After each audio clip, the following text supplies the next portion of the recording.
Pada tanggal 2 Maret 2020, Presiden Joko Widodo untuk pertama kalinya mengumumkan 2 pasien positif virus corona di Indonesia.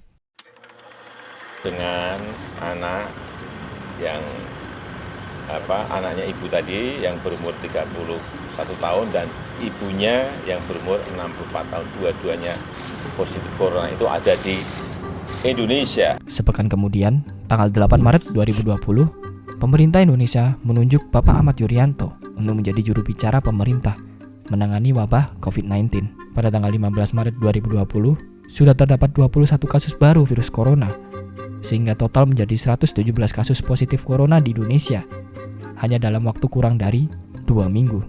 Pemerintah segera mencari cara untuk memutus mata rantai penyebaran virus ini. Salah satunya, Presiden Jokowi membuat kebijakan untuk bekerja, belajar, dan beribadah di rumah terlebih dahulu. Dengan kondisi ini, saatnya kita kerja dari rumah, belajar dari rumah, ibadah di rumah. Kebijakan ini tentunya sangat berdampak kepada masyarakat di seluruh Indonesia. Banyak perusahaan yang akhirnya harus merumahkan karyawannya. Banyak usaha kecil yang harus terpaksa tutup karena tidak mencapai omset. Dan banyak masyarakat yang harus banting setir dari profesinya agar untuk tetap mendapat penghasilan. Salah satunya adalah Pak Eko.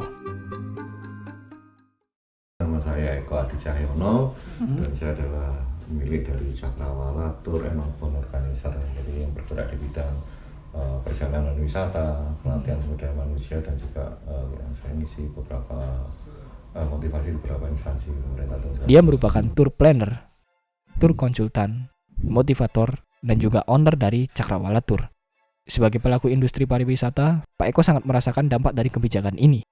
Dia juga menyayangkan bahwa pemerintah masih belum memberikan bantuan nyata kepada usaha di bidang pariwisata dan bidang lainnya. Apalagi sektor industri pariwisata merupakan penyumbang devisa terbesar nomor 2 di Indonesia saat ini. Kalau saat ini secara real ya belum ada ya, belum ada. Jadi kemarin kita baru cuma dimintain data oleh Dinas Pariwisata, mulai kapan tidak aktivitas, mulai kapan karyawan di rumah kan dan lain-lainnya kayak gitu-gitu. Tapi secara real feedback dari pemerintah kami belum merasakan. Kebetulan saya pernah jual salad buah itu di Car Free Day sama istri ya. Terus kemudian dengan kondisi pandemi ini ya mau nggak mau harus memang memutar otak. Jadi kita push lagi apa yang dulu pernah kita buat dan kemudian tambah varian seperti milk atau roti lumer itu ya, untuk melengkapi dan juga bersinergi dengan teman-teman yang punya dagangan lain. Yang pertama kita tetap harus sabar, kemudian ikhlas karena ini adalah cobaan yang diberikan oleh Sang Maha Pencipta dan bukan hanya Indonesia tapi hampir seluruh dunia terdampak virus ini.